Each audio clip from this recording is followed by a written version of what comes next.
आज हम भजन संहिता के 120, 140 और 141 भजन का अध्ययन करेंगे। पहले हम भजन 120 पढ़ेंगे। सहायता के लिए प्रार्थना। संकट के समय मैंने यहोवा को पुकारा और उसने मेरी सुन ली। हे यहोवा, झूठ बोलने वाले मुंह से और छली जीभ से मेरी रक्षा कर। हे छली जीभ, तुझको क्या मिले और तेरे साथ और क्या अधिक किया जाए। वीर के नोकीले तीर और छाओं के अंगारे।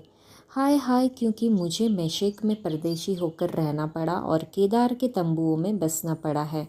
बहुत समय से मुझको मेल के बेरियों के साथ बसना पड़ा है। मैं तो मेल चाहता हूँ, परंतु मेरे बोलते ही वे लड़ना चाहते हैं।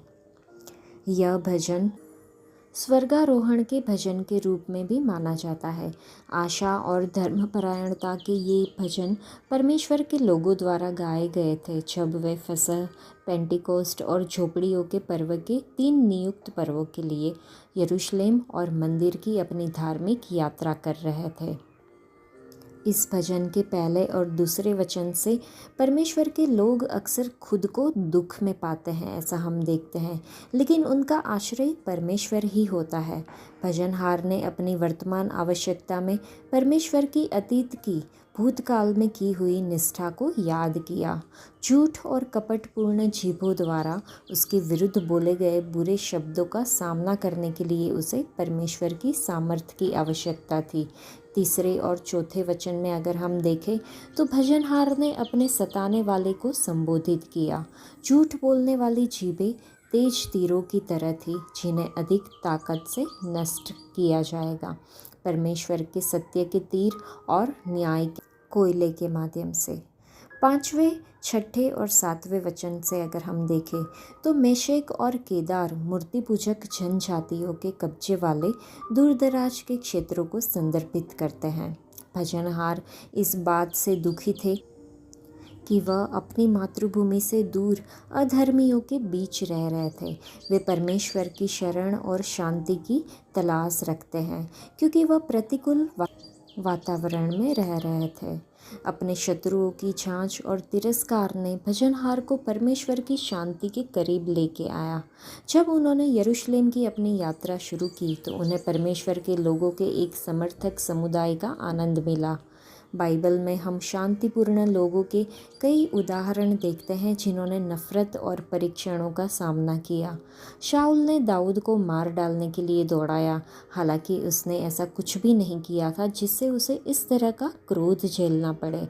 दानियल को बेबीलोन में अधिकारियों के ईर्ष्यालु क्रोध का सामना करना पड़ा।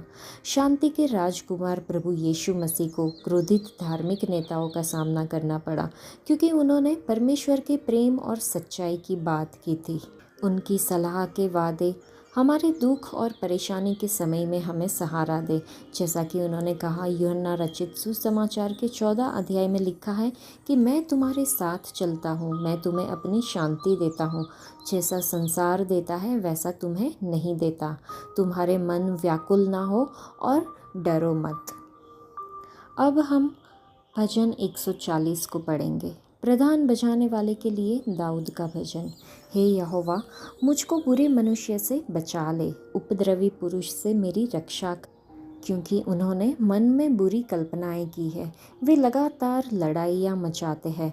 उनका बोलना सांप का काटना सा है, उनके मुंह में नाग का सा विष रहता है।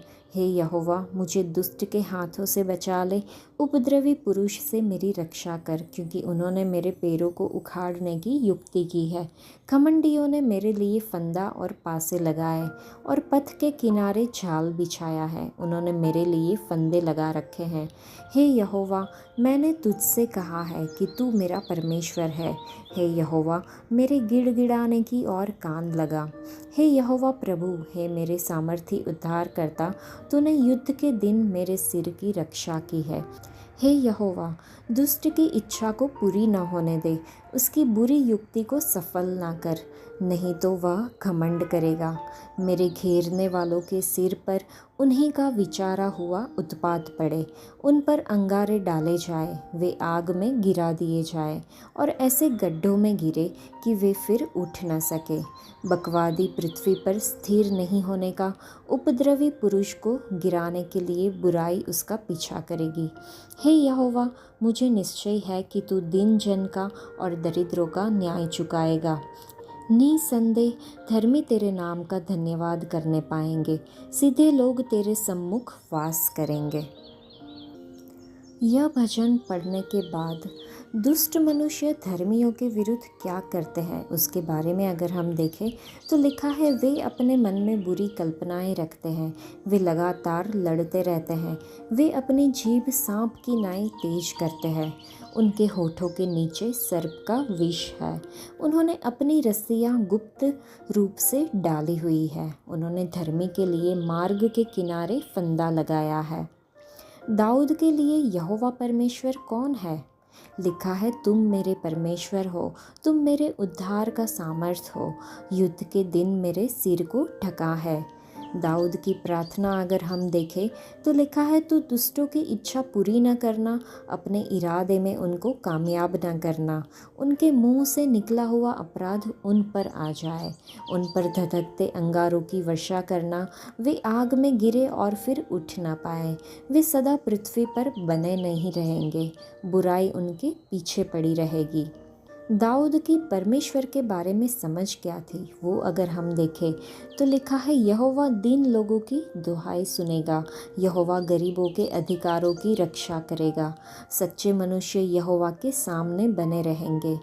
तो क्या हमारे खिलाफ कोई दुश्मन है जो बिना वजह हम पर हमला करने की कोशिश कर रहे हैं? जिस परमेश्वर ने दाऊद की उसके शत्रुओं से रक्षा की और उसे बचाया, वह हमारी भी रक्षा करने और हमें बचाने में सक्षम है। तो चलिए हम परमेश्वर में विश्वास बनाए रखें और प्रार्थनापूर्ण जीवन जिए। अब हम भजन 141 का अध्ययन करेंगे। हे यहोवा, मैंने तुझे पुकारा है, मेरे लिए फुर्ती कर, जब मैं तुझको पुकारूं तब मेरी ओर कान लगा। मेरी प्रार्थना तेरे सामने सुगंध धूप और मेरा हाथ फैलाना संध्या काल का अन्न बलि ठहरे। हे यहोवा, मेरे मुख पर पहरा बैठा, मेरे होठों के द्वार की रखवाली कर, मेरा मन किसी बुरी बात की ओर फिरने न दे, मैं अनर्थकारी पुरुषों के संग दुष्ट कामों में न लगूं और मैं उनके स्वादिष्ट भोजन वस्तुओं में से कुछ न खाऊं। धर्मी मुझको मारे तो यह कृपा मानी जाएगी और वह मुझे ताड़ना दे तो यह मेरे सिर पर का तेल ठहरेगा, मेरा सिर उससे इनकार न करेगा। लोगों के बुरे काम करने पर भी मैं प्रार्थना में लवलीन रहूँगा। जब उनके न्यायी चट्टान के पास गिराए गए तब उन्होंने मेरे वचन सुन लिए, क्योंकि वे मधुर है। जैसे भूमि में हल चलने से ढेले फूटते हैं, वैसे ही हमारी हड्डियां अधोलोक के मुंह पर छितराई हुई है। परंतु हे यहोवा प्रभु, मेरी आंखें तेरी ही ओर लगी है, मैं तेरा शरणागत हूँ। तू मेरे प्राण जाने न दे, मुझे उस फंदे से जो उन्होंने मेरे लिए लगाया है, और अनर्थकारियों के जाल से मेरी रक्षा कर। दुष्ट लोग अपने जालों में आप ही फंसे और मैं बच निकलूँ। इस भजन के तीसरे वचन में लिखा है कि हे यहोवा, मेरे मुंह की रक्षा कर, मेरे होठों के द्वार को संभाल। याकूब की पत्री में ही पहले अध्याय में लिखा है कि यदि कोई अपने आप को धार्मिक समझता है और फिर भी अपनी जीभ पर वश नहीं करता है तो उसका धर्म व्यर्थ है। तो चलिए हम परमेश्वर से हमारे मुंह की रक्षा करने के लिए प्रार्थना करें, ताकि हमारे शब्द प्रोत्साहन और आशीष से भरे हुए हो। जब हम ऐसी बातें कहते हैं जो हमें नहीं कहनी चाहिए, और जब हम नकारात्मक बातें करते हैं, शिकायत करते हैं जो कठोर होती है, या अन्य प्रकार के बुरे काम करते हैं, तो पवित्र आत्मा से हमें दोषी ठहराने के लिए कहें। भजन संहिता के 19वें भजन में है कि हे यहोवा, हे मेरी चट्टान और हे मेरे उद्धारकर्ता, मेरे मुंह के वचन और मेरे हृदय की कल्पनाएं तेरे सामने स्वीकृत हो। मैंने ठान दिया है कि मैं अपने मुंह से पाप नहीं करूँगा। परमेश्वर के वचन पर दावा करे और प्रार्थना करे। वह पवित्र आत्मा की सामर्थ्य रखता है। चलिए हम पवित्र शास्त्र को अपने हृदय की पुकार बना दे। हमारे होठों की रक्षा के लिए परमेश्वर से मदद मांगे ताकि हमारे शब्द उनकी नज़रों में स्वीकार्य हो। यह भजन सुरक्षा और सुधार के लिए पुकार के बारे में है। दाऊद, जिसने कई परीक्षणों का सामना किया, उसने अपने अनुरोध पर ध्यान देने और शीघ्रता से कार्य करने के लिए प्रभु यहोवा को पुकारा। हम दो महत्वपूर्ण बिंदुओं पर ध्यान केंद्रित कर सकते हैं जिसके लिए दाऊद परमेश्वर को पुकारता है। एक तो लिखा है कि मुझे परीक्षा में मत डालो, और दूसरा कि कोई धर्मी मनुष्य मुझे डांटे। यह सुरक्षा और सुधार के लिए एक जरूरी पुकार थी, क्योंकि उसने कहा कि हे प्रभु परमेश्वर, मेरी दृष्टि तुझ पर है, तू मेरा शरण स्थान है, मेरा प्राण नाश ना हो। हमें परमेश्वर पर अपनी आध्यात्मिक दृष्टि केंद्रित करने के लिए अपने मुंह और अपने हृदय का नियंत्रण रखने की आवश्यकता है। झूठ बोलने वाली जीभ व झूठे गवाह झूठ बोलते हैं, और उस मन से जो बुरी लहरें उत्पन्न करता है, उनसे परमेश्वर बैर रखते हैं, जो कि नीति वचन के 6 अध्याय में लिखा है।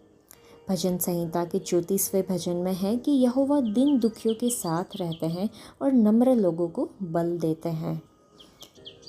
दाऊद की प्रार्थना उनके समर्पण और दृढ़ विश्वास की अभिव्यक्ति है।